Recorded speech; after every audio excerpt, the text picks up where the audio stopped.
So my name is Nomcebo Msweli. I am the Alumni Relations Manager from the Development and Alumni Department at your alma mater, UCT.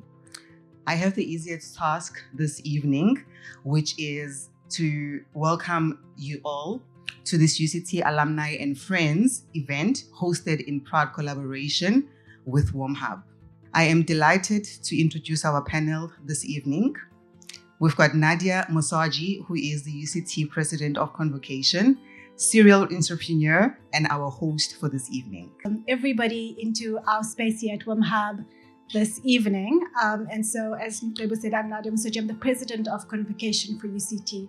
So whenever I say that, everybody goes, wow, that's so cool, but we have no idea what that means. Advaitha Naidu, the Africa Managing Director for Jack Hammer Global. Thank you, Nadia. I feel like I should be calling you like our fearless leader or something. Supreme leader.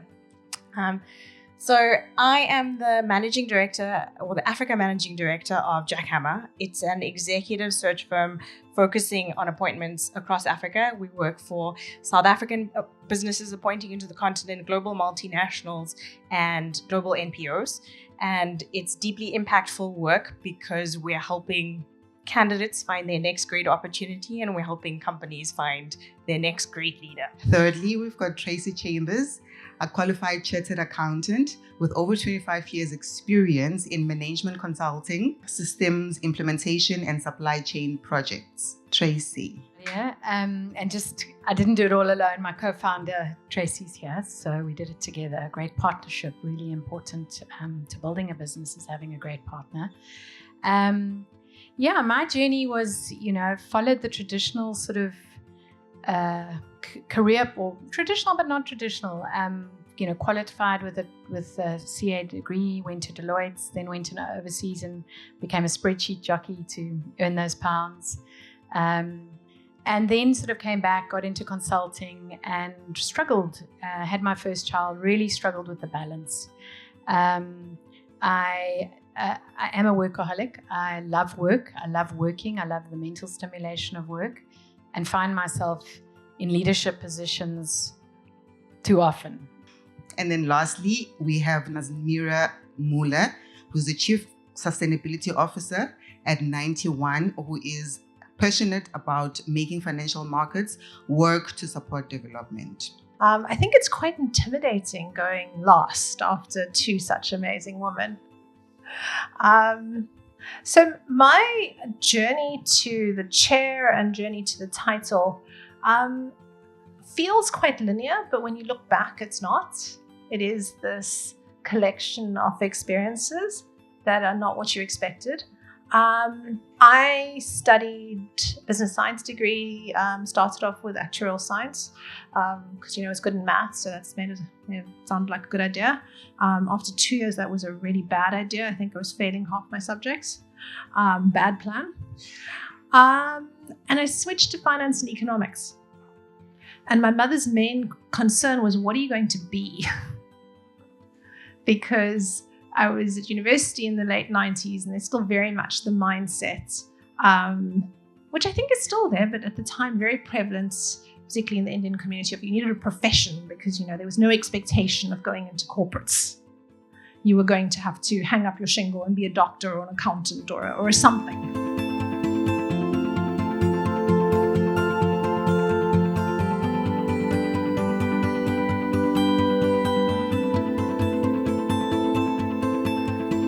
So developing strategy and talking to investors, particularly institutional investors, so pension funds, insurers, about how that investment can achieve specific objectives. And how in the medium term that will amplify their financial returns, maybe not in year one, but on a medium term basis, is something I've really enjoyed. So that's what brings me to the title.